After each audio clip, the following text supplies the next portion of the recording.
أعوذ بالله من الشيطان الرجيم. بسم الله الرحمن الرحيم. لَسَوْفَ يُعْتِيكَ رَبُّكَ فَتَرْضَى، میں نے آپ کو راضی کرنا ہے۔ اتنی بڑی ہستی حفظہ، تیرے گھر میں نبی کے دو جوڑے تھے یا ایک تھا؟ ایک تھا کہ اسی کو خود دھوتے تھے، نوکر نہیں دھوتا تھا، بیگم نہیں، خود دھوتے تھے، سکھاتے تھے، پہن کے باہر آتے تھے۔ کئی دفعہ ایسا ہوا کہ نہیں ہوا کہ نماز کا ٹائم آیا اور بلال نے آ کے آواز لگائی، یا رسول اللہ نماز کا وقت ہو چکا ہے، اور آپ فرماتے تھے بلال ابھی میرے کپڑے خشک نہیں ہوئے، ہنے سکنے پائے، ہنے سکنے پائے، علی گلین میں آ جانا۔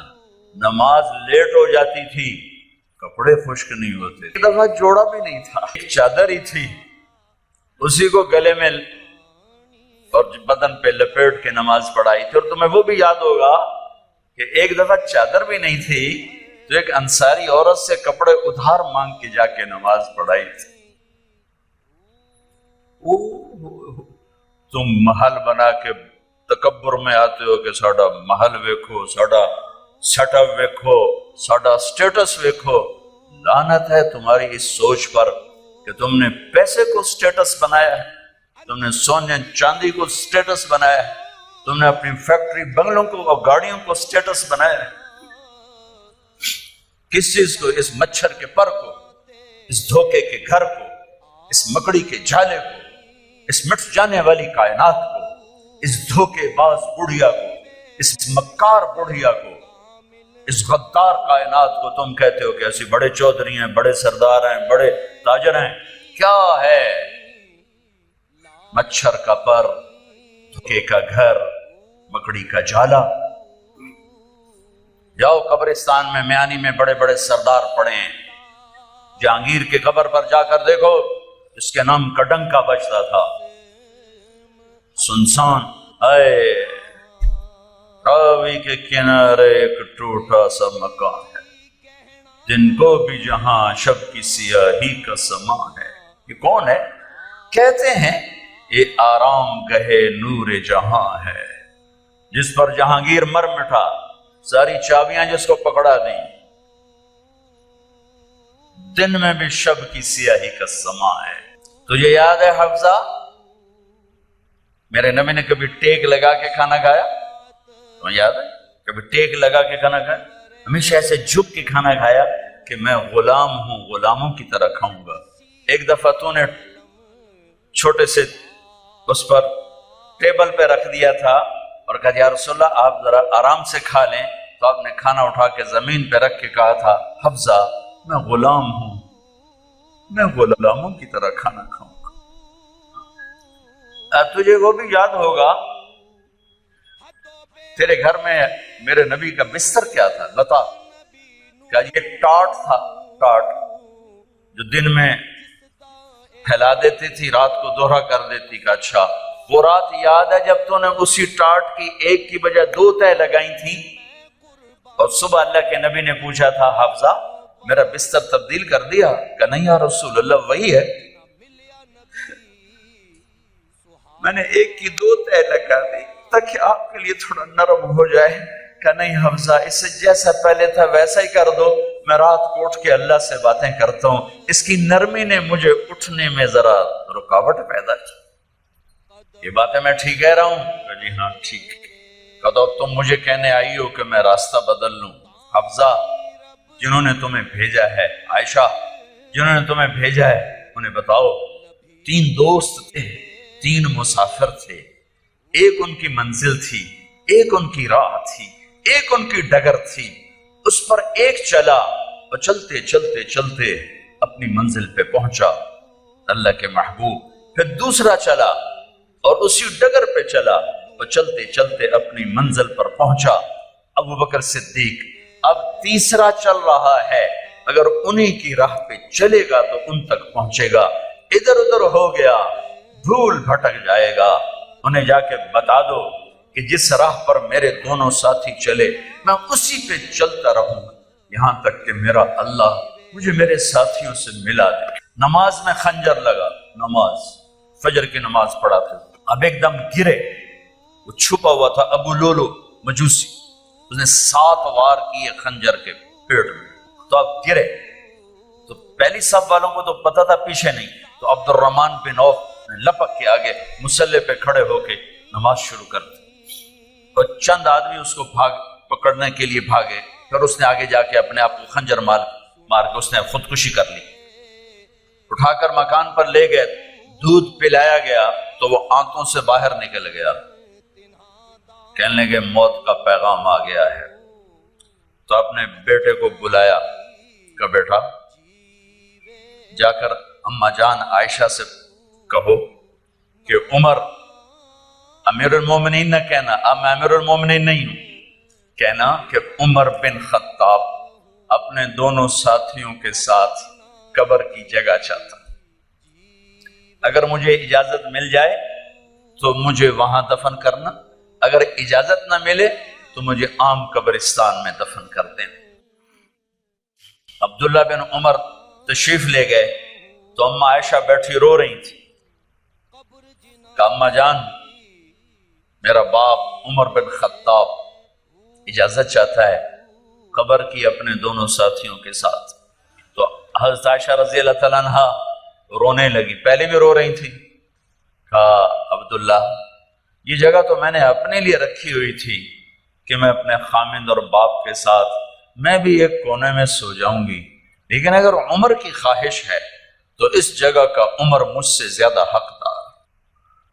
بیٹے نے آ کر کہا ابا جان مبارک ہو، اجازت ہو گئی، کہا بیٹا ہو گئی، لیکن جب میری میت اٹھاؤ تو دروازے پر جا کر رکھنا اور ایک دفعہ دوبارہ پوچھنا، ہو سکتا ہے میرے شرم میں اجازت دی ہو اور میرے مرنے کے بعد انکار فرما دیں، تو ایک دفعہ دوبارہ پوچھنا، اس وقت پہ اجازت ملے تو پھر لے جانا ورنہ واپس لے جانا۔ حضرت علی اور حضرت حسن تشریف لائے، جس دن انتقال ہو رہا ہے، گھبراہٹ دیکھی تو حضرت علی نے فرمایا عمر موت سے ڈر گئے ہو؟ کہ نہیں موت سے نہیں ڈرا، موت کے بعد کیا ہوگا اس سے ڈر گیا۔ یہ کون کہہ رہا ہے؟ میرے بعد کوئی نبی ہوتا تو عمر ہوتا، یہ وہ کہہ رہا ہے۔ یہ کون کہہ رہا ہے؟ آپ نے کہا آج رات میں جنت میں گیا تھا، میں نے ایک بڑا خوبصورت محل دیکھا، سونے چاندی زمرد یاقوت موتیوں کا، میں نے کہا یہ کس کا ہے؟ تو مجھے کہا گیا یہ آپ کے غلام عمر بن خطاب کا ہے۔ کون کہہ رہے ہیں؟ موت کے بعد جو ہوگا اس سے ڈر رہا ہوں۔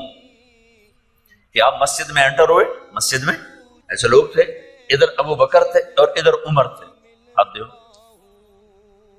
آپ نے یوں ہاتھ پکڑ لیے، دونوں کے ایسے ہاتھ پکڑ لیے، ادھر ابو بکر ادھر عمر، کہ مجھے دیکھ رہے ہو؟ کہ جی، کہ قیامت کے دن میں ایسے اٹھوں گا کہ میرے ادھر ابو بکر ہوگا اور ادھر میرے عمر ہوگا۔ یہ عمر کہہ رہے ہیں موت سے نہیں ڈرا ہوں، موت کے بعد کیا ہوگا اس پہ ڈر رہا ہوں۔ تو حضرت علی نے فرمایا کیوں ڈرتے ہو؟ میں گواہی دیتا ہوں،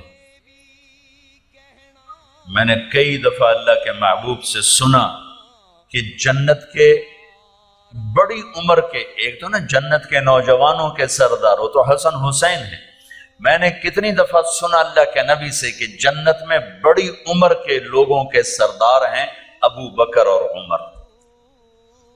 تو آپ نے کہا قیامت کے دن گواہی دو گے؟ آپ نے کہا، حضرت علی نے کہا میں بھی گواہی دوں گا، میرا بیٹا حسن بھی گواہی دے گا۔ وہ حضرات تشریف لے گئے تو موت کی آہٹ کو محسوس کیا تو بیٹے کی گود میں سر تھا عبداللہ بن عمر کا، بیٹا مجھے زمین پہ لٹا، انہوں نے یہاں سے ہٹا کر یہاں سر رکھ دیا۔ وہ حق سنا نہیں کیا کہہ رہا ہوں، زمین پہ ڈال دیں۔ ان کا جی نہیں چاہ رہا تھا کہ کیا کہہ رہا ہوں، زمین پہ ڈالو۔ انہیں آگے کر دے، وہ پیچھے اٹھے، اپنا چہرہ مٹی میں یوں رکھ لیا اور مٹی میں منہ ملنے لگے ایسے، اور کہہ رہا ہے ویل ویل لک یا عمر ان لم یغفر لک عمر ان لم یغفر لک ربک، اے عمر اگر تیرے رب نے آج تجھے معاف نہ کی تو تو ہلاک ہو۔ ویل لک ولأمک ویل لک ولأمک یا عمر ان لم یغفر لک ربک، عمر اگر آج تجھے اللہ نے معاف نہ کی تو تو ہلاک ہو۔ اتنے بڑے مقام والے 1,24,000 میں ایک آدمی ہے مراد، جسے مانگا گیا ایک آدمی، یا اللہ عمر دے دے میرے اسلام کی بلندی کے لیے۔ وہ کہہ رہے ہیں ویل لک یا عمر ان لم یغفر لک رب،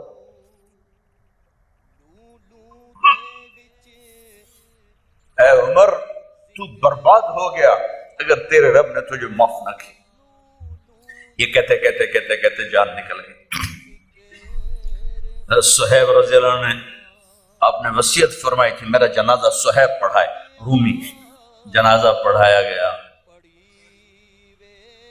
کندھوں پہ اٹھایا گیا، اور آ کر اماں جان عائشہ رضی اللہ عنہ کے دروازے پر عبداللہ بن عمر، باقی تو کوئی پتہ نہیں تھا کسی کو، گوے ٹھہر جاؤ جنازہ یہاں رکھ دو۔ پھر آگے بڑھے، دستک دی، اماں جان میرا باپ عمر بن خطاب دروازے پہ پہنچ چکا ہے، اندر آنے کی اجازت ہے۔ تو اماں جان عائشہ نے فرمایا مرحبا بعمر، ہم عمر کو خوش آمدید کہتے، اور باہر تشریف لے گئیں۔ وہیں حجرہ مبارک میں قبر کھودی گئی تو عبداللہ بن عباس فرماتے ہیں کہ میرے کندھے پر کسی نے ہاتھ رکھا تو میں نے یوں پیچھے مڑ کے دیکھا تو جناب امام المتقین حضرت علی کھڑے ہوئے رو رہے تھے اور فرما رہے تھے عمر مجھے پتا تھا تیرے سوا یہاں کوئی نہیں آ سکتا، مجھے پتا تھا یہاں تو ہی آئے گا اور کوئی نہیں آ سکتا، چونکہ میں نے ہزاروں دفعہ سنا خرجت انا و ابو بکر و عمر دخلت انا و ابو بکر و عمر، میں نے ہزاروں دفعہ اپنے نبی کی زبان سے سنا میں اور ابو بکر عمر گئے تھے، میں اور ابو بکر عمر آئے تھے، میں اور ابو بکر عمر اندر گئے تھے، میں اور ابو بکر عمر باہر گئے تھے، میں نے اپنے نبی کے نام کے ساتھ تجھے اور ابو بکر کو اتنا سنا ہے کہ کسی کو نہیں سنا، لہذا مجھے پتا تھا تو اسی جگہ پہ آئے گا، تیری یہی جگہ ہے۔ میرے بھائی بہنوں، یہ وہ لوگ ہیں جنہوں نے رضی اللہ عنہ کا ٹائٹل جیتا اور پھر روتے روتے مر گئے۔ مجھے کیا خبر کیا ہونے والی، آپ کو کیا خبر کیا ہونے والی؟ بے شک میرا رب رحیم ہے، وہ اس کے رحم کے تو فعلی کام بنے گا، کیڑیاں تقریراں تے کیڑے علم، کیڑیاں نمازاں تے کیڑیاں تجدہ، کم تو اس کی رحمت پر بنے گا، پر یہ اعمال اس کی رحمت کو لینے کا راستہ ہے۔ یہ بھی ٹھیک نہیں ہے کہ اللہ غفور الرحیم ہے آپ ہی معاف کرے گا، یہ یزید اور حسین کو برابر تو نہ کر، آل رسول کی بوٹی بوٹی نوچ دی جائے اس کی رضا کو ڈھونڈنے کے لیے، وہ نہیں کہہ سکتے تھے اللہ بڑا غفور الرحیم۔